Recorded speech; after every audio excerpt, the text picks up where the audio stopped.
Hello subscribers, welcome back to By Al-Asad. This is Frank Perrin, and today I'm going to be talking a little bit about Bazubands, specifically a certain type of Bazubands that I've seen a lot of people look at on online forums, museum examples, when you're studying miniatures, so on and so forth. And it's a type that confuse a lot of people, and they quite frankly don't understand why they're constructed the way they were. And that is Bazubands that cover the thumbs and the top of the hands. Okay, these confuse a lot of people. When they see them, they're like, oh, why would you leave your fingers exposed? Aren't you gonna just get your fingers hit when you're fighting? That seems like a bad idea. Well, if you're looking at this from a Eurocentric perspective, which is what most of the online community looks at it from, then yeah, you're going to be kind of right when you think you might get your hands hit, right? If you think about a lot of longsword fighters will snipe hands, right? Some sword and buckler fighters will snipe hands. Hell, even like some Polish saber fighters are good at hand sniping.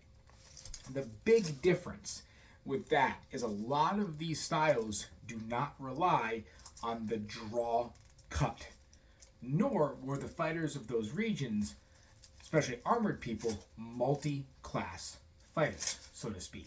And that is the big difference in the functionality of these gauntlets compared to other full gauntlets in Europe. All right, so point number one I want to talk about, and why just hitting the fingers doesn't make any sense, and why these are completely practical in a sword fight, is you have to remember, swords of the region by the 14th century started to curve, right? So this is an example of a 14th century shamshir based from a few miniatures from Iran, and this is a curved blade, right? So this is not going to behave the way a straight sword would. If you have a straight arming sword or a long sword, you might expect these very thrown cuts to be done. You see them, right? They're throwing cuts with the hands. They're straight swords. So they're going to cut, right? But they're not going to draw. A draw cutting weapon, right, pulls through. It pulls through. It comes through. You technically shouldn't stop moving that much. You will, but really these weapons flow very, very nicely. So let me ask you something. How is my hand going to be miraculously kind of targeted if I don't leave it there long enough for you to hit it? I get if you have a straight sword and you throw the shot and I don't move in time, my fingers are going to be exposed. But with a sword like this, right, you are flowing through. You are moving through these strikes. And it's actually really difficult to hit a hand if you don't stop moving with it. That's not to say that you can't strike hands, and hand strikes aren't common, but good luck hitting what's not there. On top of that, if you look at this, my fingers are pretty well hidden behind something from the opposing side that your sword might be coming in. So if your hand is striking in this way, I've got the top here to stop that strike. It's coming in this way. My fingers are nicely hidden behind this. I'm not too worried about my fingers when they're hidden and they're not left out long enough for you to strike. Now, this is not saying it's not possible. All things are possible, but I think the probability is very, very low, especially because I've been fighting with shamshir, doing these draw cuts, and I've very rarely been struck in the hand by an opposing fighter, especially on purpose. Not really going to happen. So that's argument number one for how these are very, very functional with the type of blades used at the time.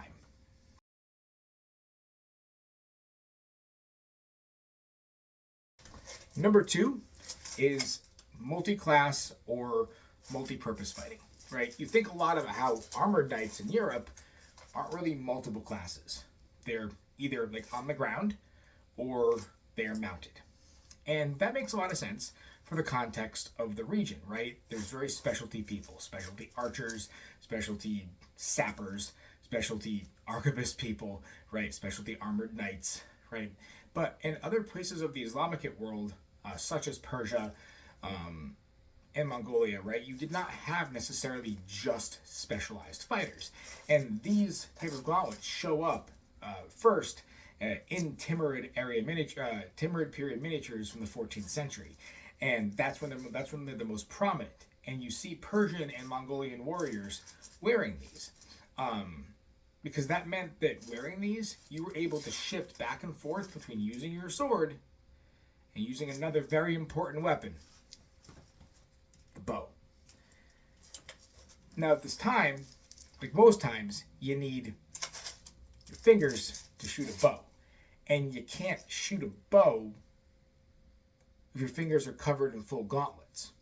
So these help you not only use your curved sword in a functional way, but they also allow you to very nicely grab a bowstring and pull. And I am not hindered by this in the slightest.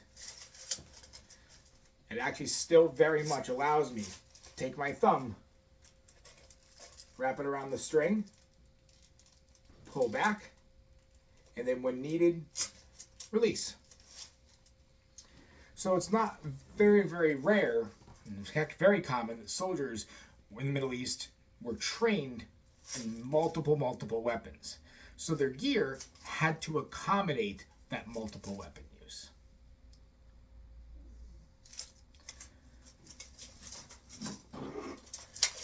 So I really hope you enjoyed learning a little bit about these Bazubands and their multifaceted uses and their broader reflection on how warriors of the region weren't just single-use soldiers.